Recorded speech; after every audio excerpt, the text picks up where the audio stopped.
Hello students, I hope you all are fine and welcome back to my channel again. So आज हम एक important topic discuss करने जा रहे हैं and the topic is enterprise resource planning. सबसे पहले हम इसको डिफाइन करेंगे and later on we will move towards its advantages and disadvantages. तो अगर हम ईआरपी को डिफाइन करें तो इसकी एक्सप्लेनेशन कुछ इस तरह से हो सकती है कि ये एक ऐसा सिस्टम है जो कि बड़े-बड़े ऑर्गेनाइजेशंस और कंपनीज अपने ऑर्गेनाइजेशन में इम्प्लीमेंट करते हैं और इनकॉर्पोरेट करते हैं ताकि वो अपने ऑर्गेनाइजेशन के तमाम डिपार्टमेंट्स को इंटीग्रेट कर सके इनटू सिंगल यूनिफाइड प्लेटफॉर्म। और इस यूनिफिकेशन का मतलब तमाम ऑर्गेनाइजेशन को एक ही जगह में इकट्ठा करना नहीं है, बल्कि उन तमाम डिपार्टमेंट्स की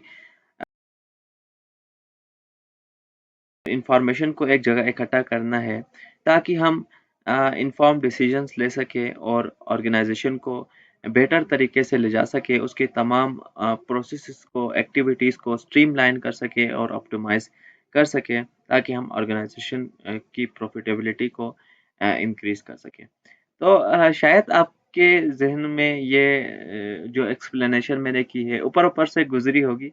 तो मैं इस टॉपिक को मज़ीद क्लैरिफ़ाई करने के लिए रोज़मर्रा ज़िंदगी से एक एग्ज़ाम्पल देना चाहूँगा।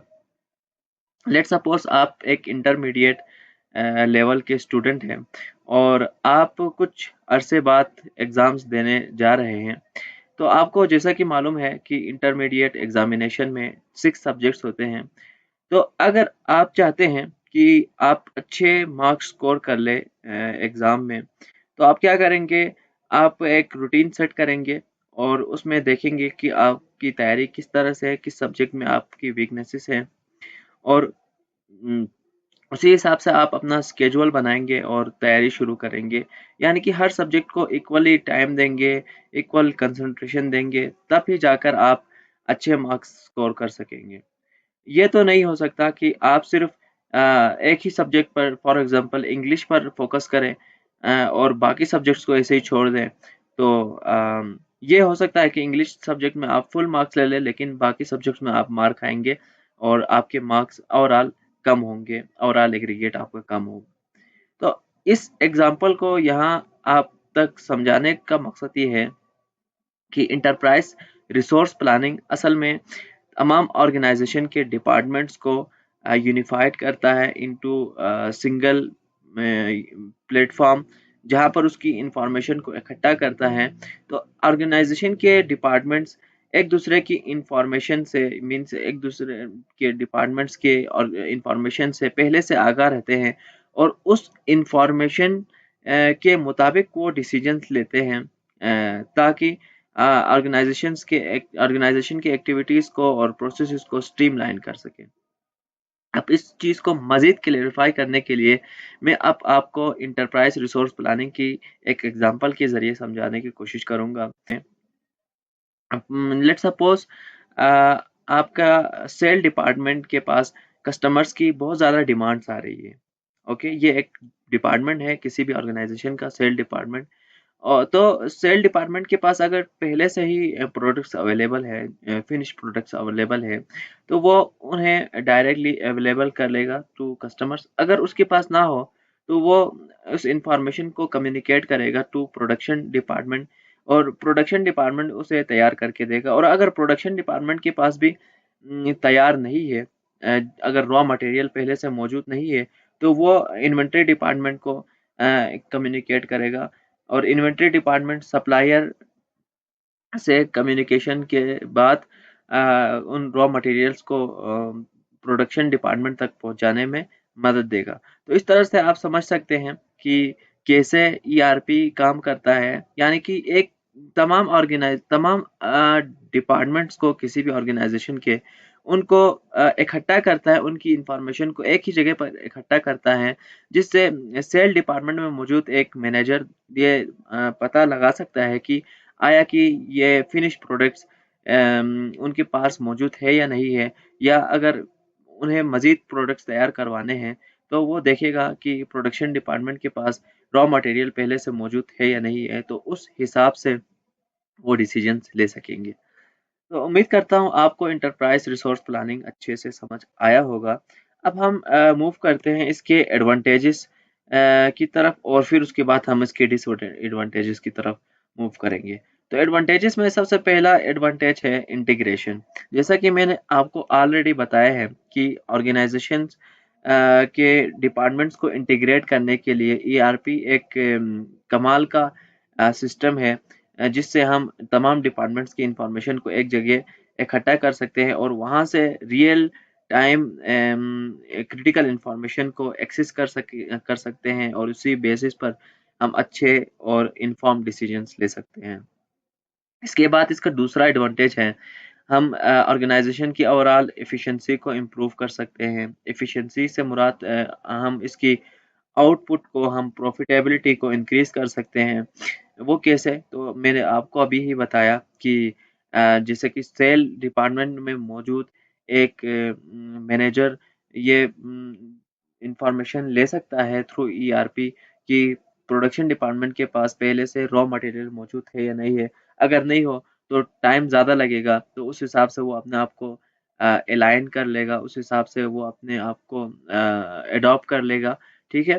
तो इस तरह से ऑर्गेनाइजेशन की एफिशिएंसी को इम्प्रूव करने में ईआरपी का बहुत बड़ा सपोर्ट है।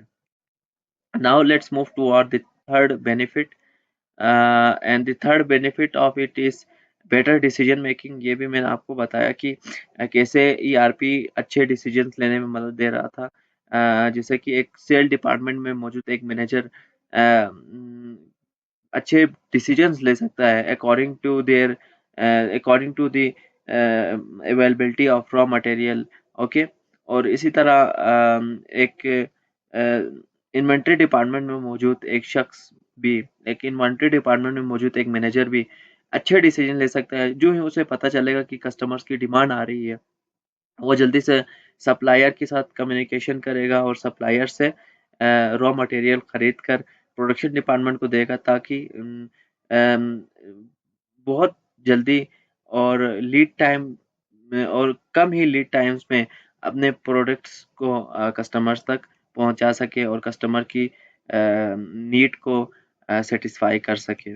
इसी तरह अगर हम चौथे इसके एडवांटेज के बारे में देखें, तो चौथा एडवांटेज हमारे पास आता है कोलैबोरेशन। देखिए जी, तमाम डिपार्टमेंट्स एक ही जगह पे यूनिफाई हो रहे थे, उसकी इंफॉर्मेशन एक ही जगह पर इकट्ठा हो रही थी, तो जिसकी वजह से कोलैबोरेशन में इन्हांस होता है, कोलैबोरेशन इंक्रीज होती है। ओके। और कोलैबोरेशन इसी तरह इसी तरह कोलैबोरेशन के अलावा एक और बेनिफिट भी है, जो कि है कॉस्ट सेविंग। कॉस्ट सेविंग से मुराद ये है कि अगर हम एक ईआरपी को किसी ऑर्गेनाइजेशन में इम्प्लीमेंट करते हैं, तो इनिशियली तो हमें एक सिग्निफिकेंट कॉस्ट बर्दाश्त करना पड़ेगा, लेकिन with the passage of time long run में अगर देखें तो हमें क्योंकि ईआरपी न सिर्फ हमारे प्रोसेसेस को ऑप्टिमाइज करेगा, बल्कि हमारी ऑर्गेनाइजेशन में बार बार रिपीट होने वाले प्रोसेसेस को रिड्यूस करेगा और हमारे मैनुअल एरर्स को भी मिनिमाइज करेगा, जिसकी वजह से ओवरऑल कॉस्ट में रिडक्शन होगी। तो ये भी एक एडवांटेज है ईआरपी का।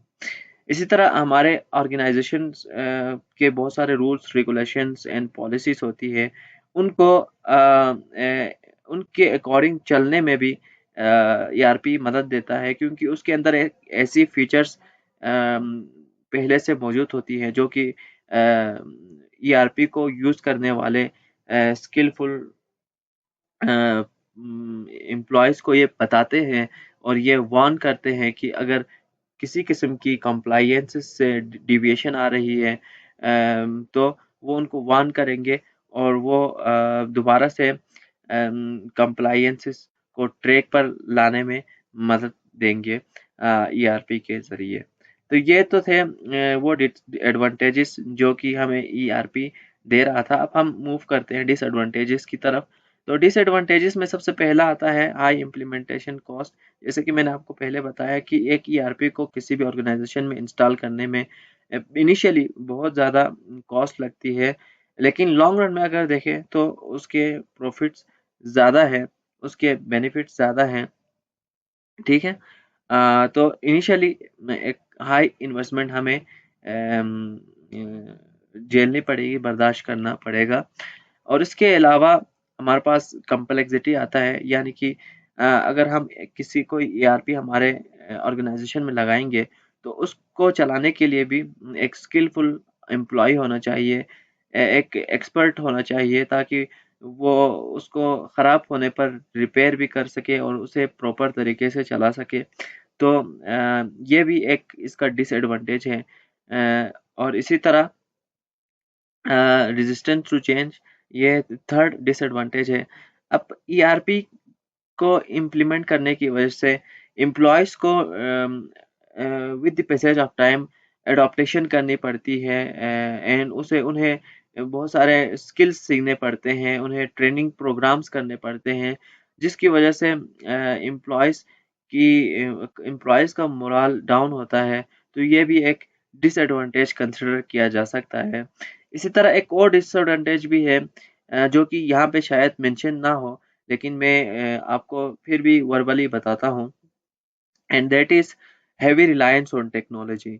ईआरपी को इम्प्लीमेंट करने की वजह से हम बहुत ज़्यादा टेक्नोलॉजी पे इन्हिसार करना शुरू कर देते हैं, और जिसकी वजह से क्या होगा, जब कभी भी ईआरपी फेल हो जाएगा, when ERP is not running properly, तो हमारे प्रोसेसेस, हमारे ऑपरेशंस बिल्कुल रुक जाएंगे, और ऑर्गेनाइजेशन बिल्कुल प्रॉफिटेबिलिटी की बजाय ऑर्गेनाइजेशन का डाउनफॉल स्टार्ट हो जाएगा। और इसके अलावा एक और डिसएडवांटेज यहाँ पर गिवन है, and that is vendor dependence.